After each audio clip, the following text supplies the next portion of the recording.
Hi, this is Diane from Style Falcon. Hi, I'm Emmeline. I'm her model today. And this is the final part of the Ultimate Measuring Guide video series. This one is going to do all of our vertical measurements, all of our length measurements that are essential to getting a good fit when you're sewing. Often people neglect these measurements. They spend a lot of time worrying about the circumferences of things, but the vertical measurements are equally as important because depending on the distance between various parts of your body, your hip and your waist, or your shoulder and your bust, etc., you're going to get a very different fit potentially with a garment. So it's important to do these, and they're easy. So we're going to start with the neck and work our way down. You're going to start with number 49, which is the neck length, which is just a little measurement. It's going to go right from under your chin just to the base of your neck. It's usually just a couple of inches. And that's sometimes useful only for a collar or something. If you happen to have a very long neck, you might want to add a little length to, say, the collar stand, or if you have a short neck, you might want to remove a little bit or even choose a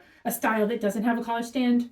You do you, but that's just a simple little measurement. From there, we're going to do what's called the center front length. So from this ribbon that we put here to mark where our neck starts, we're just going to go center front, and you can do it to the bust or chest balance line that you've put in, your waist balance line, your hip balance line, and then you can do it all the way down to the crotch, if you like, and get all those measurements separately. Next is 51, the full front length, and people say, well, what's the difference between the one you just did and this one? And the difference is, for this one, you're going to also going to add in your shoulder. So that's going to be, again, all of those measurements, but starting with your shoulder as opposed to the center front of the neck. It might be very, very similar, or it might be a little different, again, depending on how your neck is shaped. And then there's going to be the same type of measurements, but in the back. So Emmeline, if you could spin around, please.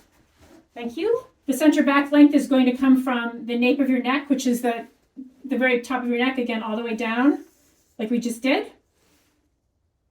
And then the full length is going to be from where your shoulder starts all the way down. Those measurements might be very similar, or they might be different depending on the shape of your shoulders, depending on the shape of your neck and your back. The next couple are just measuring your overall body length. There's your length, which is, again, from your neck point here to the floor, to your toes, and then there's your overall height, which I think everyone's familiar with how to measure your height. To do your total length, wherever your neck is, as you've put your balance line there, I like to just mark it on the wall. I think it's just easier to do it that way. And then, of course, for the height, you can measure that.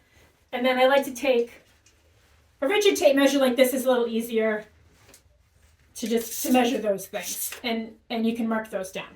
Next, we're just going to take a couple of measurements of the length of our arms and start with the cap height. This is number 47. And it goes from, again, here's your shoulder bone to your bicep, whatever that fullest point is. Then you're going to do the measurement to the elbow. And then finally, the full measurement of the arm, the total arm length from this shoulder point down to your wrist bone, right there. The next measurement is number 59. That's called the side length, and it's a really useful measurement to be sure that the bodice, if you're making a dress or a top, that the bodice length on the side is fitting you the way it needs to, and the armhole is in the right place for you. So to do that, it's simply from your armpit, so kind of up in here, again, getting a little up close and personal with your Emmeline, down to your waist. Take that measurement to be sure that you're going to get a good fit with your armhole and that it's in the right position for you.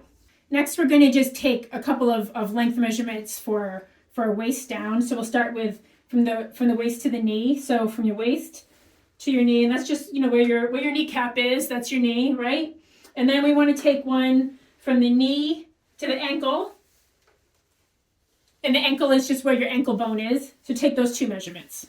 And the final leg measurement that you're going to take is your inseam. And most people are familiar with this, but just so you know, it's from your crotch point, excuse me again, Emmeline, down your leg to your ankle. And again, it's to the ankle, it's not to the floor. If you want to add some length to your pants, if you like to wear your pants longer, that's fine. But for a body measurement, you just want it to go to your ankle. And the last two measurements are numbers 63 and 64 in the measurement guide. The first is your hip depth, and that is just measuring from your waist to your hip on the side. And you can do this seated or you can do this standing. Emmeline happens to be seated, so we'll just do it that way. But from your hip to from your waist to your hip right there, give that a measure. And then the final one you want to do is called the crotch depth. And that is from your waist to the surface you're sitting on. And what it's going to do is just measure that side body. And it's useful to do it when you're seated as opposed to standing. It's easier to find your point. So again, on your side body, I like to use a yardstick for this one. Measure from the surface to the waist. That's a really essential measurement for pants and also for dresses and skirts to be sure that your garment matches your body measurements as closely as possible. Thank you so much for joining Emmeline and myself for this Ultimate Measuring Guide video. We're really happy to help you out with this. We're really interested in hearing your feedback. Please leave a feedback here at YouTube, or you can email Style Falcon anytime at hello@stylefalcon.net. Again, this is Diane from Style Falcon. And I'm Emmeline, her model for today.